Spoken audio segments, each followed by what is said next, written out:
Are we on the air? On the air. We are on Are the we on the air. air? We are on the air. All right. How you doing? I'm good. It's It's Thursday. Thursday. We almost at the end of this thing. I'm ready. Yeah. 2021 has been ghetto. It's been a mess, although it's ending good. And Yeah. I'll tell you why in a little bit. All right. This is Limelight Live, baby, and it's our Lights On episode. Let's do it.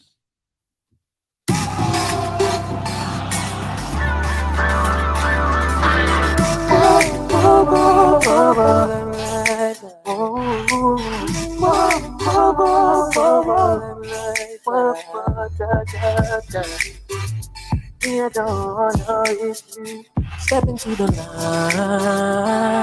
limelight.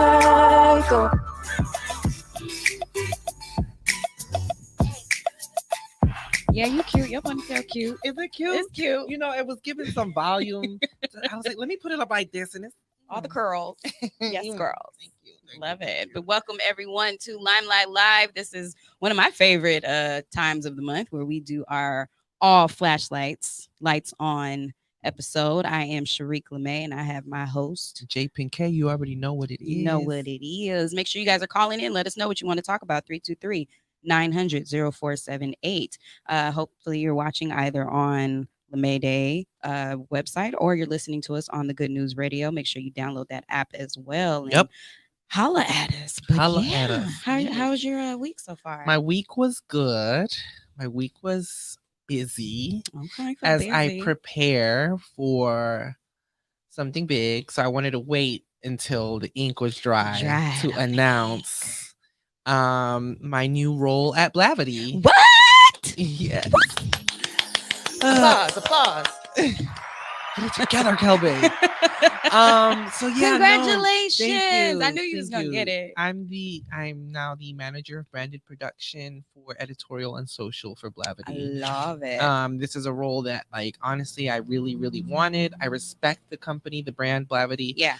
so much. They've created 2190, they created Afrotech, and so it's just now being able to join that family. It's incredible for me. I start next week. Love it. I'm really excited, and I interviewed for this role for like a month and a half. Child, you know when they ask you to come back a few times and it's good looks. I had to go through that Yeah, too. I went in for a few rounds, so All I'm right. I'm thankful, and yeah, Does that mean we get to go to Afrotech? I think so. I mean, Go. we'll talk off the air. Okay. Shout out to Blavity. They are always making moves for the culture. Yes. As well as Afrotech. That's one of the things that I think happens every year that we all look forward to. Mhm. Yeah. Just cultural movement. I'm all for it. Congratulations. Thank I'm so you. happy for Thank you, you. thank you, Another thank you, round thank of you. applause. Thank you. I appreciate it. So I guess 2021 ain't that good. Right. That's what I'm saying. Like, I'm ended it on the high. Right. So, Right. yeah. That's amazing. Before we get into everything, I want to give a shout out to our sponsor, D Slaps Beauty Bar. Yes, this show is sponsored by D Slaps Beauty Bar. Ladies, there is only one place you want to go get your nails done for the holiday season, and that's D Slaps Beauty Bar. Come get spoiled with their complimentary mango mimosas and variety of snacks as you receive your manicure, pedicure, or maybe something different like a good milk bath foot massage. D Slaps Beauty Bar also offers body sculpting and top quality facials for special customers like yourself.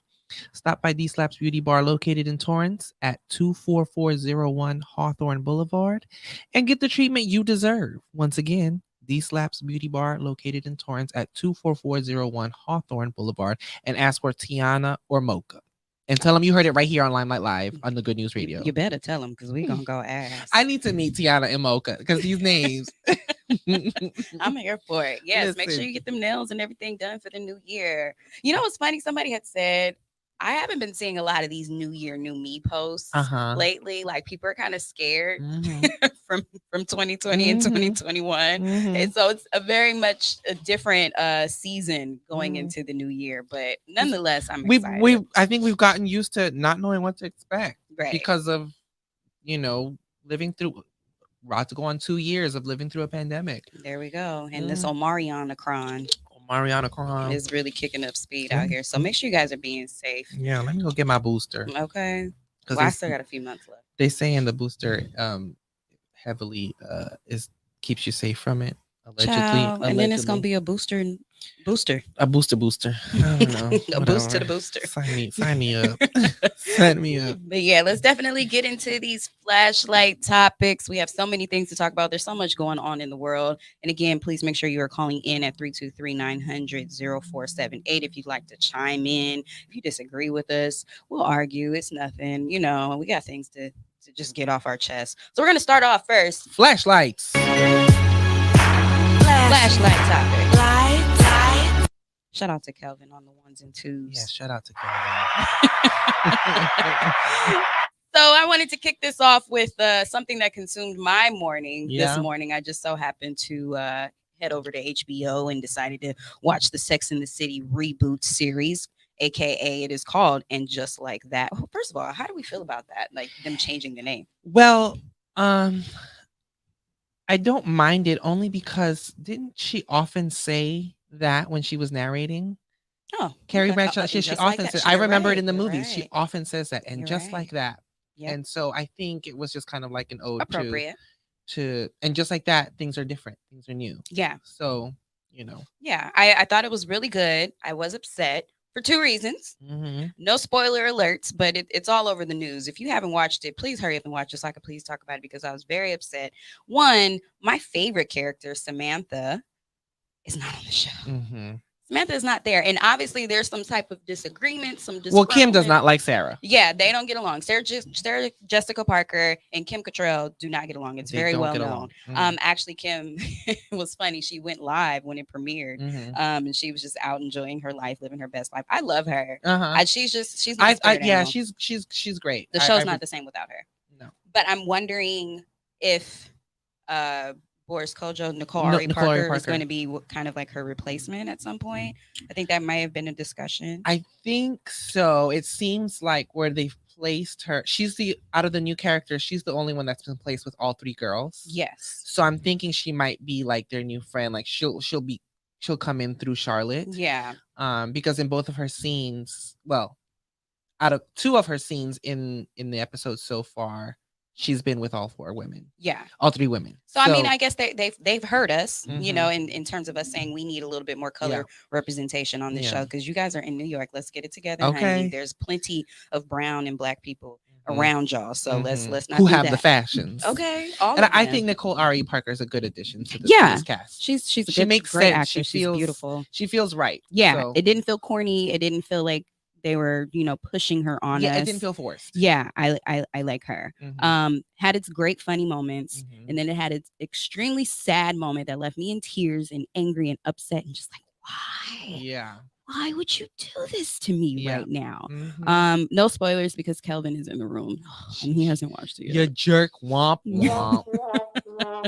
But make sure you check it out. Another thing that was kind of gut wrenching, for those of you who don't know, the bestie Stanford, played by Willie Garrison, did pass away in September of this year. He is featured in 3 episodes. 2 of the 3 have already premiered. So I know a lot of people were just really sad, and it just was kind of watching him knowing that he passes away. It just it hurts because they're gonna have to write that in now for you know, should this I mean, I know they'll get another season. Yeah. But now they're going to have to write in another loss, which is interesting because if you think about the age group that these women are in. Yeah. I mean, you can face loss at any age, but at the demographic that these women, who they are, they're in the 50s and 60s, you see a little bit more of that. Yeah. And it's interesting how they're choosing to depict that. Yeah. It hurts. It's painful. And it definitely pulled on my heartstrings. I mean, I was emotional watching it, and I was like, because these characters, they've been around for so long, and so you know, you dive into a show, you do get some form of attachment. Yeah, and I mean, for me, who I've watched from season 1, not when I was little. Okay, my parents didn't let me watch it back in the day because HBO was a little risky. Right? Okay? Who's gonna let you watch a show called Sex in the City as a kid? When I got older, as I became, you know, of age, and I started watching it back because you know they play on HBO, and you can actually go back and watch it right now on demand.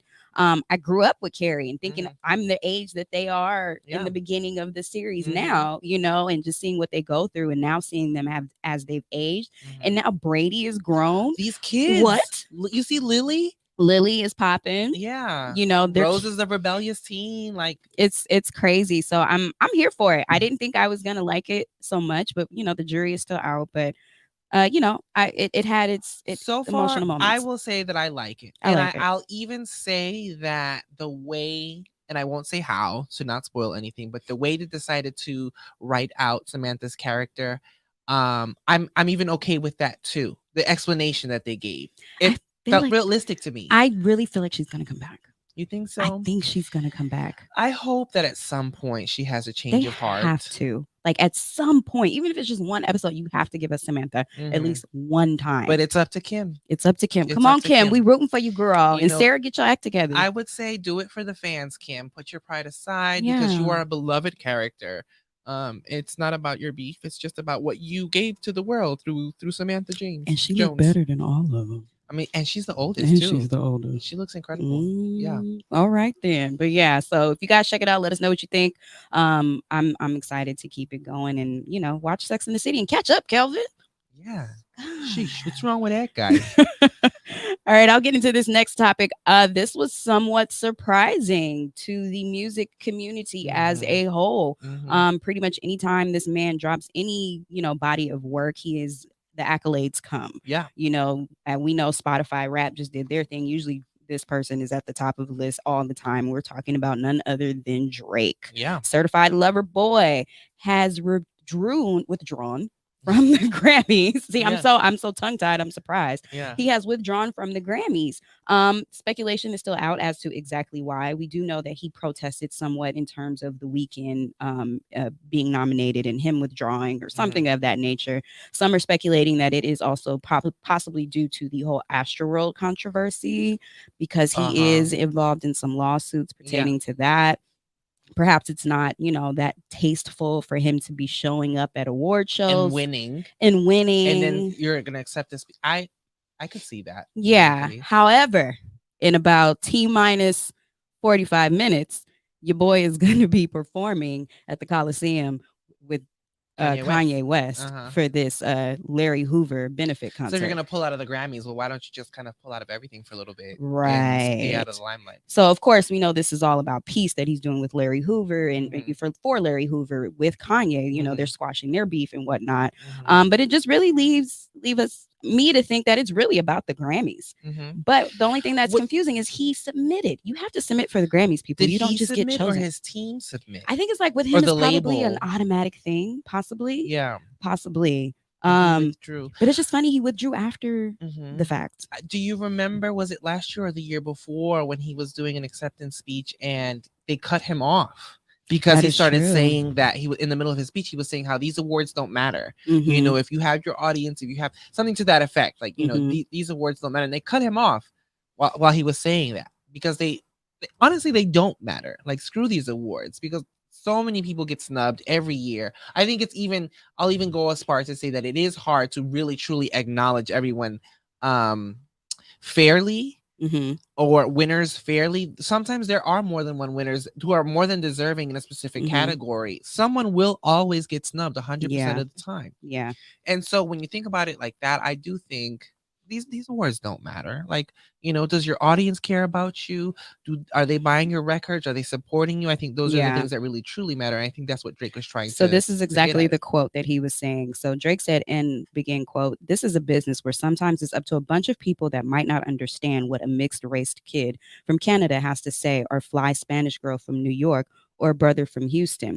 He continued, "But the point is you've already won if you have people who are singing your songs word for word. You don't need this right here," he added, holding up the Grammy. As he continued speaking, the award ceremony cut to commercials.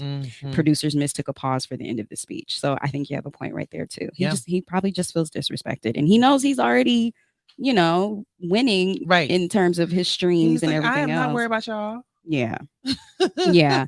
I mean, I personally just probably wouldn't have showed up. Yeah. And still got my award. And I don't know. But I mean, it's a severe protest. Obviously, he's making news by doing so. So I understand it. And I think there's more to the story. And I want to know what it is. Absolutely. Can I be honest, though? Yeah. I'm not a fan of the album. Oh, really? Yeah. Okay. It wasn't my favorite body of work from Drake. I thought it was okay. What did you think, Kelvin? I loved it. Why did you love it? It's just a good album. album. I don't know. It's not great, but it's good. Would you? Okay, is it in your like top 5 Drake albums? I wouldn't say top 5. Maybe See, number 6. Did it supersede his previous work Which for one- you? His previous work. Which one was the one before this one? Was it You're asking the wrong guy. Oh, whoops. Just think of all of his work prior, and you're like, does this album stand out in comparison to those? It has some replay value, at least for me. Mm-hmm. It's not like up there with his greatest work. Like his best album for me was Take Care. I think that's probably my favorite one too. So I also like Views. Views from the 6. Yeah. So, See, that's what I'm saying. I mean, it was a cool body of work. I'm gonna be honest with y'all. I forgot he released an album. Oh damn! Okay. It was the one with all the pregnant emojis on the front. I think it had forgettable. Great marketing. I thought that marketing was cool. It was forgettable. It was, Oh, wow. But in comparison to who he's going up against, such as a Kanye, who didn't withdraw himself, he wants all the awards. I thought Kanye's album was slightly better.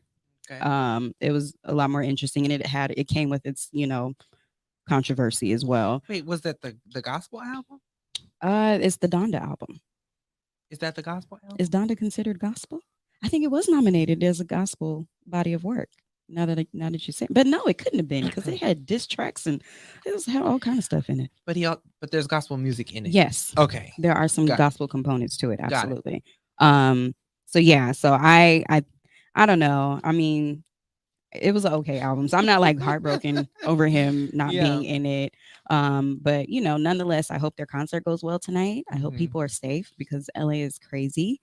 Another hip hop artist was just killed as of yesterday in Compton. So, the streets out here are a bit rough. They're a bit ruthless. Yeah, and concerts are not the best place to be, but ain't nowhere the best place to be. Especially in LA. Yeah. They getting y'all in bright daylight. Pretty much. So yeah, I just hope everybody is safe out there, and hopefully we'll find out later on, what Drake's real beef is.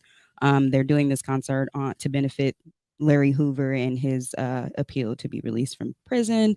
I'm not too, familiar with his whole case, but definitely look into that.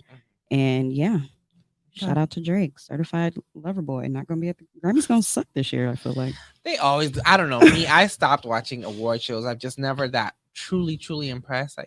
People's Choice Awards came on. They did. I didn't watch. I get whatever I need to see on Twitter. Oh, yeah, all the highlights, the clips. I'm like, okay, good. Yeah, that's all I needed. Yeah. Well, are we gonna see the end of award shows? We don't know. But yeah. Okay, talk to me about this. So Travis Scott speaks out for the first time after the Astroworld tragedy. So he was on Charlemagne the God, and he deflected on his questions as to whether he is responsible for the tragedy, insisting rather that he is responsible for getting down to the bottom of why it happened. Yeah, so pretty much he was on this impromptu interview with Charlemagne the God on his YouTube channel. Okay. Not on Charlemagne's actual show. Okay. And it just, like I said, it looked hella impromptu because there was no lighting. It was like bad lighting. They were just in the house, it's just Charlemagne and him. And Travis, he spoke very eloquently, but there was a lot of what felt like deflection because Charlemagne asked him straight up, do you feel as though you're responsible for the deaths and the tragedy that happened? And he said, what I'm responsible for is the future, basically. I'm responsible for making sure we get down to the bottom of what happened and make sure that this is never repeated. And, I just want to make sure as artists that we're being more responsible.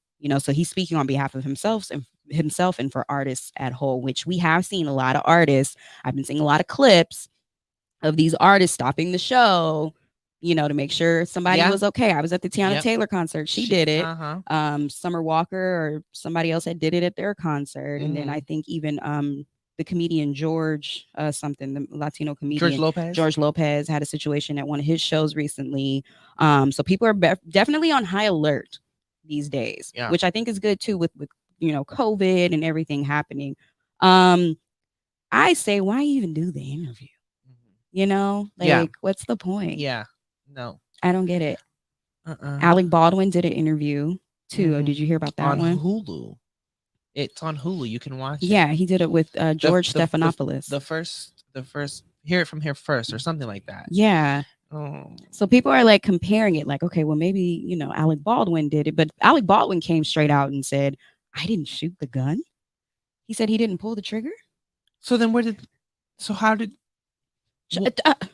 how it pulled itself? Was it defective? Twilight Zone. Child. I'm trying to figure it out. How did the trigger get shot? And we don't know if this was against his lawyers, but Travis Scott's lawyer was definitely in on this. He was on TMZ speaking today about the interview, and kind of, had some pushback towards whether or not he felt as though Travis deflected. And he's like, hey, he's a guy up on stage. There's all these spotlights. There's people in the dark. How could he possibly know exactly what's going on? Right. Travis also said that as soon as they told him to cut the show, which was a song after Drake appeared, they ended the show. So he said, I did what I was asked to do. So, the jury is still out. Obviously, there's going to be a lot of investigation. I know he has like $1 billion lawsuit against him. There's a lawsuit against Live Nation. There's a lawsuit against Drake. So this is, it's 11 people lost their lives. Yeah. And there's no amount that you can put on that. So I hope he just becomes a very smart young man and maybe makes some adjustments to the imagery and the things that he puts out there in the public, because obviously he incited this in some sort of way.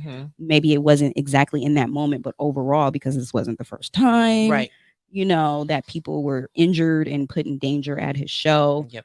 I think he should be quiet. Yeah, I think so. I think so. It is what it is. Yeah. Stick to virtual concerts. Yeah. Yeah. And don't tell your fans to rush stages and do crazy stuff. Right. Just don't do it. Child. But yeah. Well, on to the next person whom we've talked about quite a few times on here, but she keeps coming up and she keeps stirring the pot and she's ruining it for all of the fans. Yes, I am talking about actress Letitia Wright. So, get this. This is the latest update about her character Shuri and Black Panther. All right. So, actress Letitia Wright has publicly faced many obstacles in 2021. There have been controversies surrounding a social media post that she made and later deleted about COVID-19 vaccinations. Then in August 2021, she suffered an injury on the set of Black Panther 2. That injury was at first believed to be minor, but was recently revealed to have caused her ongoing health issues. So much so that currently Black Panther 2 production has been put on hold until 2022. Production. Can we get a womp womp for that? Yes. What? So it's been put on hold while until she recovers. This has led many to believe this has led to many questions surrounding her future as Shuri. Now the actress herself may have one. Our trusted and proven inside source has told us that Letitia Wright allegedly doesn't want to return to the Marvel Cinematic Universe because she is unwilling to get the vaccine. This information comes from Giant Freakin' Robot, from a source that has proven to be in the know with past exclusive reports that are now confirmed. And it makes sense that if Letitia Wright is unvaccinated, she wouldn't want to return to work for the Marvel Cinematic Universe. She hasn't publicly disclosed her vaccination status, but the Hollywood Reporter and Newsweek have heard from their sources that she is unvaccinated. This past summer, Disney issued a mandate for COVID-19 vaccinations on their sets, but it didn't apply to Black Panther 2 because production was already underway prior to the mandate. But for future productions, it would. So in this case, if she's unvaccinated and doesn't want to change that, well then the likelihood of her being frustrated with Disney and Marvel Cinematic, the MCU, is highly likely. So she's trending right now, and people are saying, people have suggested and thrown out who could recast her. Because honestly, recast her, we don't care. But what are they going to do with all that footage they already shot? I don't know. I mean, this is like putting a huge wrench. I'm thinking she probably contractually can finish this. Maybe she would have to get tested every single day. Right. So she can probably finish this film and then afterwards probably get recast. Because the thing is, you don't understand, the character Shuri is huge in the comics. Yeah. She ultimately becomes the Black Panther herself. And so it would have been natural in this storyline to maybe even see that come to fruition probably a lot earlier than they anticipated, due to Chadwick Boseman's death. In any case, I know a lot of people wanted to see that. I wanted to see that. Shuri's an incredible character. Her knowledge is the only one that rivals Tony Stark's in the overall universe. True. And so she's a very powerful young Black girl, and she's a hero to many. And so we would have loved to see that. But Shuri, you are messing up your bag. The bag. Are you kidding me? Because that's a forever bag. Yeah. That's like your kids' gonna have that bag. But Right. I mean, shout out to her standing on her beliefs and her, morals. I get it. I hear that. I hear it. I hear that. It's another thing though to push the rhetoric onto other people and don't project. Right. Everyone has a right to it, and her stance has been My thing damaging. Is, where are you gonna work? Because it's not going away. It's not just gonna be Disney. It's most productions like this have is what these you do. mandates in place. You are an actress, so this is I'm just curious as to what she's gonna do. Granted, yes, I'm sure she can probably live off of the previous Black Panther for the rest of her life. But I'm just, I'm hopeful that she can figure something out. Yeah. I'm not too worried. I'll be honest, I probably haven't even said this out loud. I wasn't all that excited about her, to be completely honest. I like her as an actress. I think I really liked her when I saw her in what was that Netflix series? Black Mirror. Yeah. I thought she was dope in that. I just want another Black Panther. I just legit want another Black Panther. I want them to recast it, and I want them to cast Yaya. I think they will. I think, they've gone on to say that we will never see Black Panther recast, and they specified the specific universe number. I forgot the number. I think it's Earth 616 or something like that. Which leads to believe now with the introduction of the multiverse in the MCU, we'll probably get another version of Black Panther from a different universe tied into, and because with the introduction of that, they can literally do anything. They can recast as needed, and they'll probably do a cartoon, something. You know. Well, I guess we have Blade to look forward to. I'm looking forward to Blade for sure. Definitely. So yeah, we're gonna be on the lookout for that, and then Shuri, let us know. Let us know. And then we're ready to start move a petition. On, you know what? Let's just start a petition. I'm sure somebody has already done it, but I want to start a petition to get Black Panther recast. No shade to Chadwick Boseman at all. I just think we deserve, as a people as a culture, we deserve to just not let that character die with him. Sorry if that's a harsh way of saying it. Yeah, like look at, like I said, you have Blade. Wesley Snipes is still alive, and you have Mahershala, who is an excellent actor, coming in to play this new installment of Blade, and it's going to be so kick ass. It's going to be amazing. Yeah. So we can handle it, y'all. I mean, Terrence Howard was recast. That's true. From War Machine. Okay, so who did you like better, Terrence or Don Cheadle? Yeah. I mean, I don't think we didn't get to see Terrence really be the hero. Like, he didn't even get to put on the War Machine armor in the first Iron Man, right? So it was hard to. I would have to say I'll stick with Don, because Don, he stepped up to the plate. I think the idea of Terrence Howard I prefer, because he just had this swag about him, and it was just like he just came off a Hustle and Flow. Right, and it was like he's got a dynamic to him that probably would have been cool, but we just didn't get to see it. So yeah, but we got over it. See, we got over it, y'all. The Hulk was recast many times. Thanos was recast at first, because it wasn't always Josh Brolin. It was, I forget the previous actor. I forgot about that. About so that. Like, they're not, this can happen. We just want the story. Like, fuck it. We want the effects, the glitz and the glamour. And we want to show up to the premiere. Wakanda forever. Yes. Speaking of more drama, now everybody's heard about this. I know this. And this is Child. All right, Jessie Smollett. He's been found guilty on 5 of 6 counts of falsely reporting a hate crime. He has been Jessie Smollett has been found guilty of 5 counts of disorderly conduct for making false reports to police that he was a victim of a hate crime in January of 2019. He was acquitted on 1 count of felony disorderly conduct. The 12-person jury deliberated for more than 9 hours over Wednesday and Thursday. The former Empire actor was charged with 6 counts of disorderly conduct on suspicion of making false reports to police. When I tell you, we didn't even want to talk about this for the longest. I didn't want to talk about it, but I feel like it's important to talk about it, just because the verdict is out now. There's so many dynamics to this as well. So many. I will say that I feel bad for him. I think that he made very poor decision. And again, I mean, I don't even know what all was brought up, but it was not looking good. From the beginning, it wasn't looking good. It was not looking good, and just what was coming up during trial and when he took the stand, it was just all this information was coming out that I was like, this defense is weak. It's not gonna. Yeah. I think too. I don't know if this was factual or not. I don't know if this was just like a rumored report going around. I sent it to you last week in regards to supposedly there was some footage of him doing a dry rehearsal of the attack. There was surveillance footage allegedly that came out that was brought to that showed him and the brothers doing a dry run. A practice, if you will. Let's practice this. Womp womp on that. What? It's not funny. It's so not funny. I just I liked him. I thought he was a great actor, singer. I fizzled out of Empire, I think, as most of us did. Yeah. But I had high hopes for his career. And because there aren't many openly gay actors in Hollywood.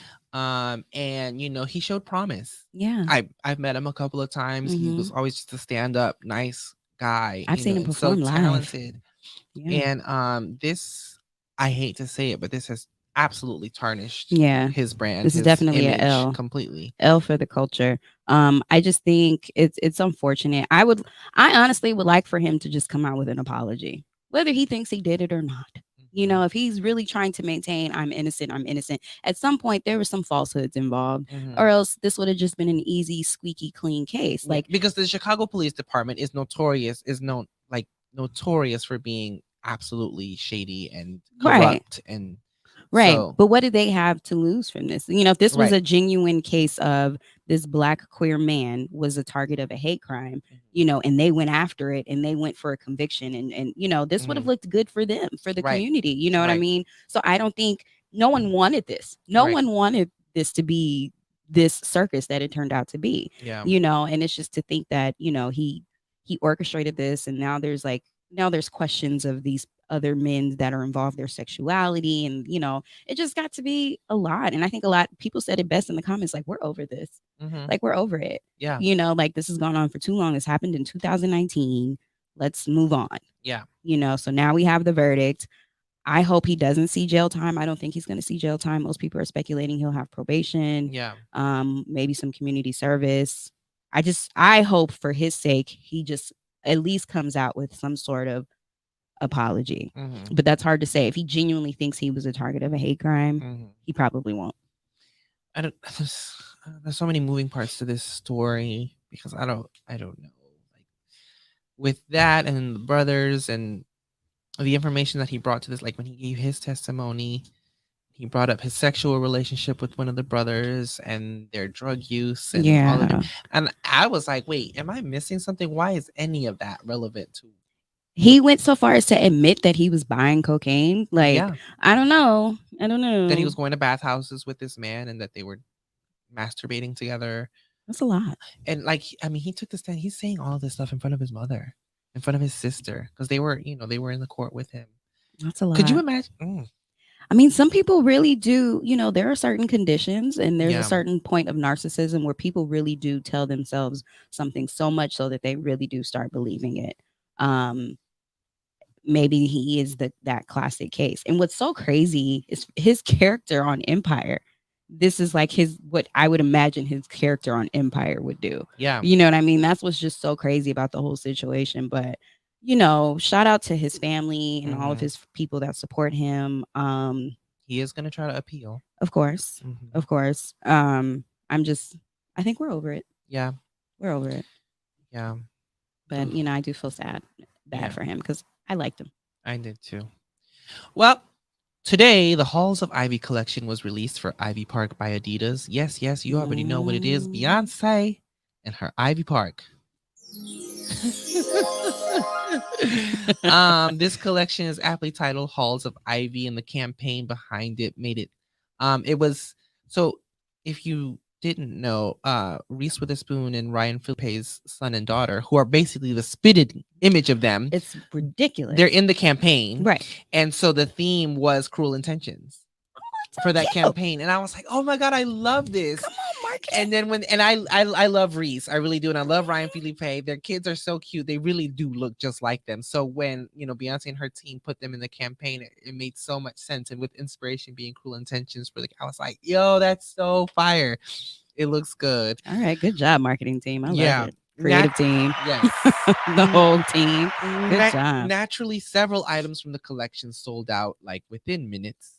But it goes on sale to select global retailers tomorrow. But today, for 24 hours, it's exclusively available on Adidas.com. Did you get yours? I didn't get mine. I did set up an appointment for the Adidas store tomorrow. Mm-hmm. I don't know what I'm getting, if I'm even getting anything from this collection. Okay. I think it's a cool campaign. It's a cool look. I just don't know if there's any pieces that really call out to me with this drop.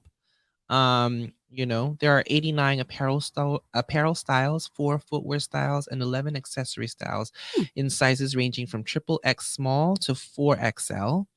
Prices and price ranges from $45 to $600. So is Beyonce a billionaire on her own yet? I'm sure she is. Is she? Actually, I know. I feel like she is, and she never announced it. I think because I read something somewhere that she's been a billionaire. I believe she is in conjunction with her husband. But I'm just curious because, we see how well Fendi is doing and Rihanna is doing with her products. And, I feel like every time Fenty, I said Fendi, huh? Fenty, excuse me, don't kill me.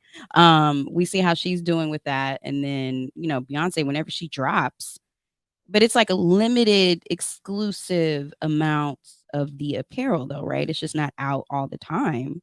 Correct? Mm-hmm. So she's got to be billionaire status by now. I think so. And then I sometimes wonder to myself, why is it that Ivy Park is doing so well when House of Darion did so poorly? You know what? I want to say, I think fashion shifted in regards to streetwear and stuff. I don't think House of Darion was dropped at a time where it made sense because fashion shifted a lot. On top of, I don't think. And I could totally be wrong because she's Beyonce, but I don't think maybe she didn't have the business acumen in that world yet to really launch that full force. Because that came around the time House of Darion was launched around the B-Day album. Yeah. And she got really busy. She got back with the girls at some point. She did get back with Destiny's Child. So I think House of Darion had a run for 5 or 6 years, I think. And then she had to move on. I think the stuff wasn't. The one thing that I remember that did extremely well was the hoodie that she wore in the Irreplaceable video. Right. And everybody wanted that. Right. And that's a standalone piece that I remember it full force. I do remember that. Always will. But the rest of the collection, I used to work for this store called Demo. It was a streetwear store. It was an offset brand of PacSun. Okay. So they sold Rockaware, Baby Fat, all the prime brands in the streetwear. Ooh, child, blast from the past. Okay. And House of Darion, they carried House of Darion, and I remember the collection, and it was. I think it was trying to compete with Baby Fat. Baby Fat was the queen brand at the time during that era. Lord Jesus, Baby Fat. Oh my God, okay. Apple bottom jeans. Yeah. Oh God. And they had a hold on the industry, that sector of the industry then and there. So I think I don't know. I think House of Darion didn't have the standing power at the time to really do it. Funny thing, I was scrolling this morning, and one of a friend of mine who's an artist, she's a big artist from the Bay. Shout out to Netta Brielle. She was posted on the Shade Room.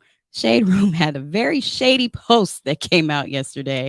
In regards to how our generation dressed in the 2010, 2011s era. Did you see it? Well, I saw something. No, I saw a tweet, and then I actually retweeted, and it got several shares about how our young millennial selves, they really had us dressing business casual to go to the club. Listen, with the vet, and they had so many pictures of Beyonce and Jay-Z and Rihanna with the vest with the t-shirt underneath, and oh man, it was tragic. I was triggered. I reposted it. I posted some pictures with it, and I was like, dang, they really came for us. They came for us hard. They came for us hard. But I own it. We was hot. We were. At the time. It says, how would you like to pull up to the club dressed like we were ready to go to work? Child, 2008 to 2011 was an interesting time. And thanks to the good folks at Twitter, they took us back down memory lane and pointed out the ridiculous fashion trends at the time. Man. My 05 to 09 era was who? It was embarrassing. Very embarrassing. Baby. Yes, definitely. For me, us young ladies with the big belts around the waist. We had the blazers with like the unbuttoned pop collar shirt. That was the Kanye effect. Yes. For sure. The college dropout. That was definitely that. And then it was quite tragic. Suspenders were a big thing. I have a picture of me. I too have a picture of me. Corsets were big too. I don't know who told me this was okay to have on a corset from Fredericks. You remember Fredericks? Yes, Fredericks of Hollywood. Yes. Hey. Okay. It was like $50. I thought I was doing big things. Okay. With my Fredericks of Hollywood corset with suspenders on what my mama calls cigarette pants. The what do you call them now these days? The pedal pushers. What is that? The pants that go to your knees. Oh wait, I thought those were called No, I thought those are called high waters. Something like that. My mama called them cigarette pants. We called them pedal pushers when they first came back. Shout out to Old Navy. Yeah, so and I'm just like, I blame my friends. I blame my friends for letting me walk out the house that day. Because they walked out the house like that too. Shout out to Charlotte Roos. Okay, because we was up in Charlotte Roos getting all the blazers, all the vests with the t-shirts. So y'all can come for millennials all you want to. I do say it was a very tragic time in fashion, and I think House of Darion kind of came at the antithesis of that time, and it was just bad. It was bad. It was so bad. But I did not wear apple bottoms. I did not wear House of Darion. Didn't J-Lo have something too? The J-Lo brand. Yeah, I didn't wear those. Well, hers was out for a while. Yeah. Hers was out for a while. They did pretty well from what I remember. I was rocking Rockaware. I was rocking Echo Unlimited. Yeah. You remember that brand Anichi? Yes. I used to rock some Anichi. I wasn't too much a fan of Fat Farm, but I had a couple of pieces. With the lugs. Did you have lugs? I did have one pair of lugs. Ooh, man. I had Academics. Academics were hot. I had that brand. Yeah, I was. Sheesh. Yes. We should do like an old school. Sean John. Yeah, Sean John has been around. We should do like an old school fashion show. I'm weak. Just come out with all the looks from the 2000s because they were classic and they're all gone. Yeah. But shout out to Twitter and the good folks at Shade Room for putting us millennials on blast back in our club days. We thought we was cute, so we were. Yeah. Whatever. But I'll check out the Ivy Park collection. We'll see. Check it out. I'm happy for Beyonce. I'll be in the store tomorrow, and I will FaceTime you and be like, what do you think? Thank you. So Rebel Wilson revealed that her decision to make 2020 the year of health was one that didn't go off pitch perfect with her team. So basically, she wanted to get healthier, lose some weight, and apparently her team had a problem with that. In a recent interview with the UK morning show BBC Breakfast, the actress shared that she received a lot of pushback from her management team, which didn't understand why she would want to lose weight because, quote, she was earning millions of dollars being the funny fat girl. Yeah. She said, okay, I'm going to do this year of health. I feel like I'm going to really physically transform and change my life. And they were like, why? Why would you want to do that? Although she stated she was very confident being bigger in the past, Rebel noted that her past emotional eating behaviors were not healthy and she sought to change them. She quotes, I did not need a tub of ice cream every night. That was me kind of numbing emotions using food, which wasn't the healthiest thing. And so it's like, why is it? And I think Adele had some of this pushback as well for losing weight. And they immediately thought that she was trying to do that to validate herself or something. But no, she went through a terrible divorce. And she was like, I got skinny because of me. She was like, the only thing that allowed me to distract myself in a healthy way was to go to the gym. And that's what she did. And I think, that's what's going on here with Rebel. It's like she's been pigeonholed as being, she has to be the funny fat girl. I don't think this is an attack on anybody's size or anything like that. I think Rebel just wanted to change some lifestyle choices for her in regards to how she ate and stuff. And it's sad that her team gave her that type of pushback. Yeah, but at the same time, I'll play devil's advocate for a while. She played into that herself. She did. She knew that that's Absolutely. what she was. That's why she had the insight to speak on it Right. in such a way. Mhm. So, Like when she played Fat Amy on Pitch Perfect. That was her name. I never found her to be that funny to begin with. Really? I No. think she's hilarious. I don't think she's that funny. I think she's a gorgeous woman though, and I think she Yeah. looks good. She does look a little like how people look when they lose a lot of weight really fast. Where it doesn't look all that healthy. So that's my only concern. I hope she really is being healthy and Yeah. doing it in a healthy way. Yeah. Because you can normally tell, like, Adele looks good.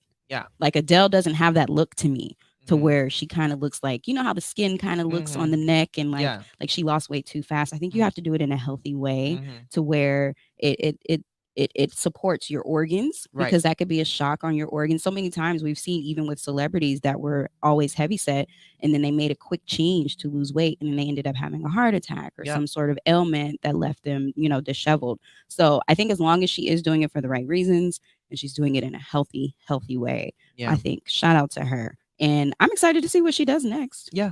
I like Rebel Wilson. I like her. I just don't think she's that funny. And I don't think her comedy needed to depend on her being this big girl. Yeah. I like her accent. I like her accent too. I think she's funny. But yeah, do you think her team is wrong, completely wrong, or? I think her team should be more supportive in her decision. Yeah. That I think it's wrong. Yes. Yeah. Like don't tell an artist or a creative what they can or can't be. If they want to evolve and change and do other things, that's what being a creative is all about. You should be allowed the freedom to do that. To want that. And like, who has anything to gain?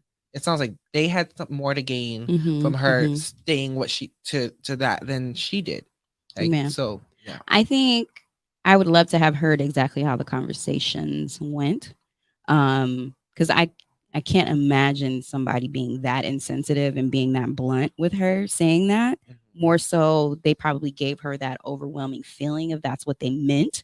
I think they probably questioned her, like, well, why would you, you know what I mean? Like, you're doing so well. Why would that be a thing? Like, you should body positivity. And there's so many heavy set plus size, quote unquote, women that are, such as a Lizzo, that are, really promoting this body positivity at whatever size you are, so perhaps they were just saying, don't stress yourself over that. Like, be comfortable and be happy with who you are. So I'm wondering if that was more of the conversation. Obviously, we don't know. We won't know because we weren't there.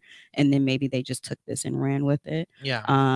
But nonetheless, like I said, I hope she's healthy. I can only imagine what would happen if someone like a Lizzo were to do the same thing, how the reaction would be, because she's just been so in your face with, hey, I'm a big girl. I love it. So it's kind of like, how do you make your fans who are also in the same position as you, who support you, who are struggling, who may not have that much money? Let's call a spade a spade. It's probably slightly easier to lose weight when you can afford to have somebody cook all your meals for you, and you can go to the gym and hire a trainer. You know what I mean? It's not not as difficult as somebody who doesn't have those resources. So what are you saying to, the women who really look up to you, who are in the same boat as you?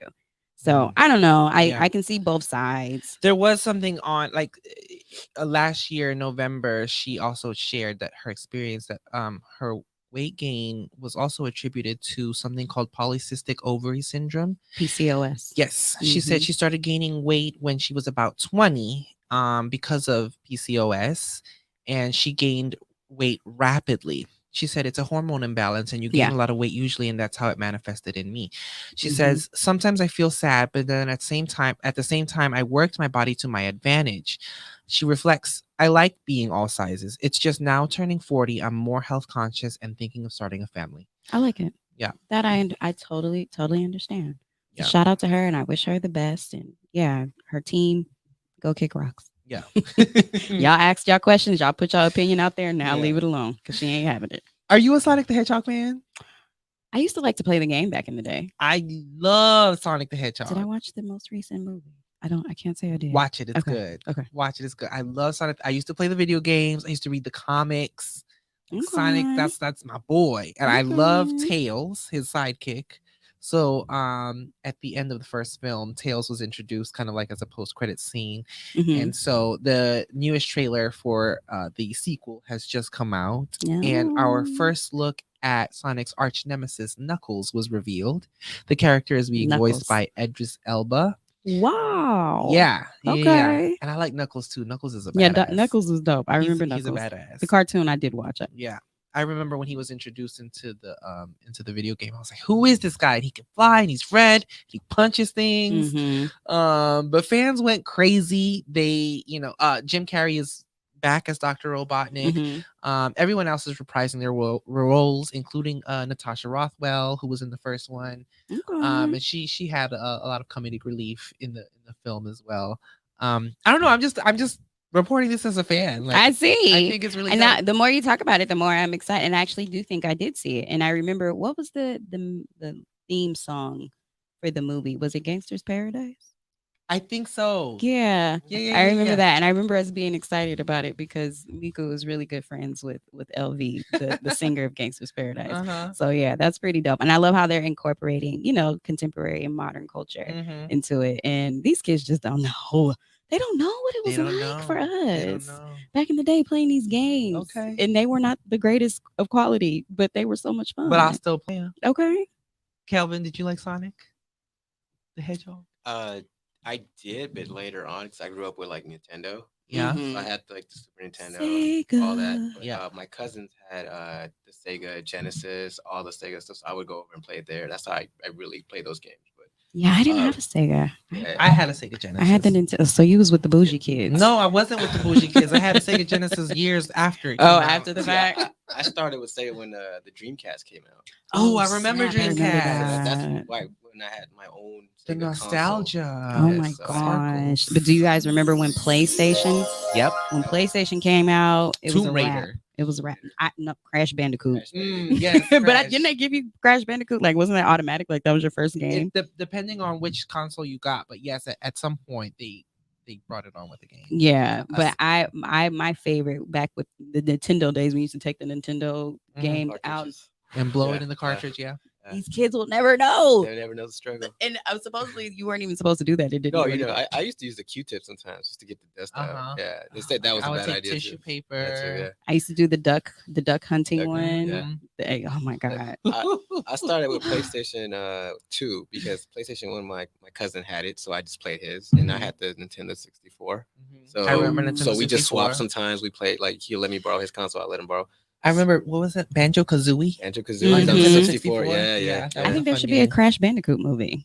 Oh, that'd be fun. That would be, yeah. Crash I- Well, Bandicoot movie would be Sony Studio, like Sony PlayStation Studio, they're making more movies regarding like their games. Like they're doing Uncharted. I don't know if you guys know about that game. What's that one? Isn't that It's like an adventure game, but like treasure hunting type. Okay. Okay. Starting Oh, I know what you're with talking Tom about. Holland and Yeah. and Mark Wahlberg. dope. Yeah. Dope.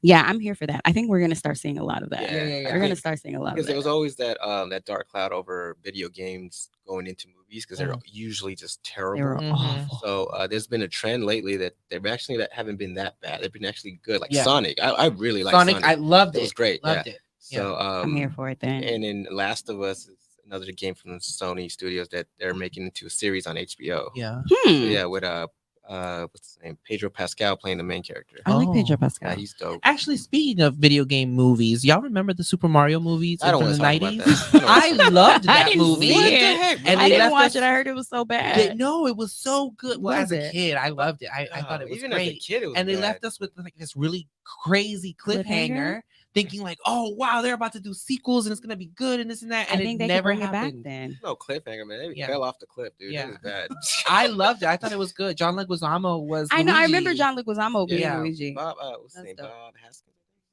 He passed away. The guy that played Mario. Oh really? Yeah, he passed Okay. away. But Oh. they interviewed him about that. Well, they just interviewed him. They were talking about his career and everything, his choices. They asked him if he had any regrets. He said, "Yeah, Mario Brothers." Wow. Straight up Wow. said Mario Brothers. Well, was, like, see, here's the biggest thing: regret. we have a lot more people sitting at the table of Mhm. of cultures and creeds. Mhm. We have better technology. I'm here for it. Give me a little Yeah. Crash Bandicoot movie, Yeah, and I Yeah. think we'll be good. And They're I'm ready making, for another They are Mario. making a new Mario animated Mario movie. with Okay. Yeah. what's his name? Chris Pratt Chris Pratt as is Mario. voicing Mario, which Chris I Pratt- thought was Chris not a Pratt is good. just everywhere. Y'all couldn't get no Italian man God. with a more effective accent. Who's the one? Is it Chris Pratt? Correct me if I'm wrong. Who's playing the new Buzz Lightyear? Oh, that's Chris That's Evans. Chris It's Chris Evans. The other Evans. Chris. The other Yes. Chris. The good Chris. Yeah. Why? Yeah, I don't know. I'm annoyed, but Chris- okay, whatever. Well, see, it's crazy because the Buzz Lightyear movie is It actually looks good. it's its own movie, and that's what the toy is based Based on. upon the Yeah. movie. Well, Now yeah, I'm a so- big right. Toy Story fan, Oh, yeah. so That's I'm right. excited to see I, this. I still remember. There when is there's a sister in there too, so you know, and I think I know whose voice it is. I think I know who it is. The chick from Orange is the New Black with the crazy hair. Udo. I think Ugo. I think she's Yeah. the voice of the I know that of she the is. black astronaut. Yes. Yeah, I'm here for it. I love Yeah. her. for Yeah. sure. Yeah, but you know, I'm Uh, maybe we could write the Crash Bandicoot movie. Toy Come Story. on. Toy Story. That's probably one of my favorite franchises. Ever. Yeah. If not Yeah. Yeah. Because If you guys haven't seen that trailer, go see that trailer. It is kind of exciting, but I probably would have preferred not to have Chris be the voice. Chris Evans? Yeah, Really? I For like Buzz Chris Lightyear? Evans. Yeah. That's Yeah. Captain America. I like him. Who would you have? The original Buzz Lightyear. Oh, Tim Allen. No, see that's the No, thing. But I know he's he's a problematic. Trumpist. I know he's problematic. fine. I just like his voice. No, yeah, for sure. For the toys, again, Yeah, this is well, a and that's standalone- another thing. yeah. That's how they Yeah. That's- I mean, placed I get it. This is the Fine. voice of the character. you? So Seems like you don't want to get it. I mean, you know, it gives me my home improvement nostalgia. You know, I get he's problematic. I understand. Whatever. Well, one day we should have an episode about all our nostalgic TV shows and movies. I'm and with stuff. it. We'll call it Limelight Throwback. Oh, speaking of which, this will be my last little comment. They did do a tribute to Screech from the Saved by the Bell reboot. You watch it? I didn't watch it, but I saw clips and it had me in tears. Yeah. Yeah. They were all sitting I at the diner. started. I've been meaning to finish it, but it's actually funny. Like It is. I've I heard it was seen good, I've yeah. seen the first 3 episodes from season 1. I was like, I even subscribed to Peacock because I was like, you know what, this is actually really good. Okay. I Okay. just haven't gone back, but I want because I think they're already on their second season. Yeah. But I it heard is the second it's season it's too. really funny, and the kid who plays Zach and Mhm. Kelly's son is just like his dad. Oh. Like he's funny, but like he gets checked by the main girl. So okay. it's so much like, you know, Zach was very problematic and he got away with everything, He's whereas popular, yeah. whereas in this case, you know, he finally has somebody to check him, Mhm, and now mhm. it's like he can't get away with it. So it's actually a I'm gonna cute check it show. out. I'm gonna check it out Watch because it. that clip was like, oh my god, Screech. Yeah, So I thought- forgot he passed. I Yeah, know. Dustin Diamond. Yeah. Diamond, yeah. R.I.P. to Dustin Diamond. Yeah. But in other news, Yes, let's end on a high. our favorite show, Yes, Insecure. Insecure gets 2 Critics' Choice Award nominations for Best Comedy Series and Best Comedy Actress for Issa Rae, Hey. in her portrayal as Issa D on Let's Insecure. do it. Go ahead. Yes, I love the Critics' Choice Awards. This is like a really cool nomination for Mhm. them. Well deserved. Well Mhm. deserved. I think they're ending on a high. You know, they're being recognized. How many more episodes we have left? 3. 3 We have episodes. episodes 8, 9, and 10. The last one was pretty interesting. It was It the was- girls' night. Yeah, Yeah, girls' I night was loved it. good. I love it. I thought it was really good. You weren't at the event though, Kelvin. It was my son's birthday. Okay. Took him to Happy Disneyland. birthday. Oh, thank you. Yeah, took him to Disneyland. Speaking of which, I have to give a big shout out to my host over here, J Pink K, for his Insecure Nights at Black House. It was lit, all up in North Hollywood. I had the homies come out and met some new friends and girls with wine. Black girls Who love wine. I got to meet them. They were awesome. I heard the drinks were tasty. I don't drink, but I heard they were delicious and nutritious. Especially the Classy AF. Yeah. That one was a hit. Everybody loved that drink. So cute. I'm Yeah. so proud of you. Thank and I'm you. excited to Hey. see this continue. Thank you. So make sure you guys are checking us out on Sundays if you're in the North Hollywood, Los Angeles area. Come check out your boy Yes. J Pink K at Black Please House. come through. I'd love your support. From 7 to 8, it's just good vibes. So drinks, food, you know, we got the music going. And then at 8 o'clock on the dot, we start on the time. dot. We play the latest episode and we watch it as a group and we laugh and we cry and we react as a group.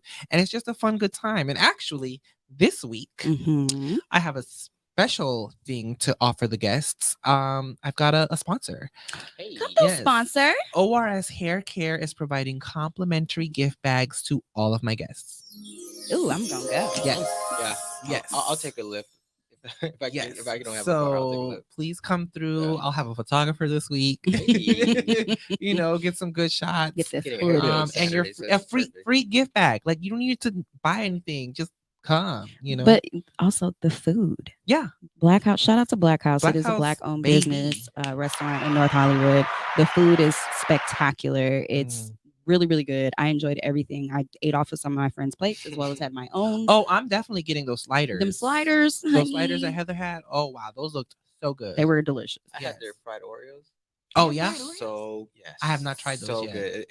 It reminded me of beignets, but with Oreo inside of it. Mhm. Oh, Okay. it's so good. Maybe Black House is gonna be our next sponsor because we over here hyping them up to the max. I know But they that's deserve right. it. They Yeah. deserve it. I love to see Yeah. black businesses thriving, and appreciative for them allowing J Penn to host this amazing event Yeah. there. So They've been great. Yeah. I appreciate them, and they've been so supportive, and it's been good.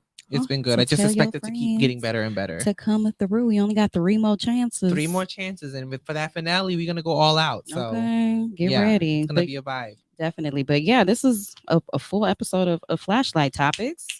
We gotta, thank our engineer Kelvin for Thank you. being here to talk us through some of this craziness in the world. Yes. But yeah, shout out to everyone that was on our list. That gave Especially us. me. Oh, sorry, I thought the mic was off. Shut up, Kelvin. Let me give a quick shout out to our sponsor once again. Thank you, D Slaps Beauty Bar, for sponsoring this episode. Remember, not only do they offer manicures and pedicures, but you can also get facials, body sculpting, full body massages, and foot massages. Did you say a full body massage? A full body massage I'm here for it. in Torrance. Where's Torrance? Torrance is past Hawthorne. Where's Hawthorne? Hawthorne is past Inglewood. Okay. So you take the And 110. Inglewood is. Shut up. You could tell when people don't go on the other side of the 10 freeway, but it's okay. That's what it We're gonna is. get you over there. They're located at 24401 Hawthorne Boulevard. Make sure to ask for Tiana or Mocha and let them know that you heard about them here on Limelight Live on the Good News Radio. Absolutely. Thank you all for tuning in. Make sure you are following us at Limelight Live Show on all of our platforms. Holla at us. Tell us what you want to talk about. Anytime. We're here. We're gonna be here for a while. Yes. I'm Shariq LeMay. I'm J Pin K. You know what it is. And we'll catch y'all next time. Bye.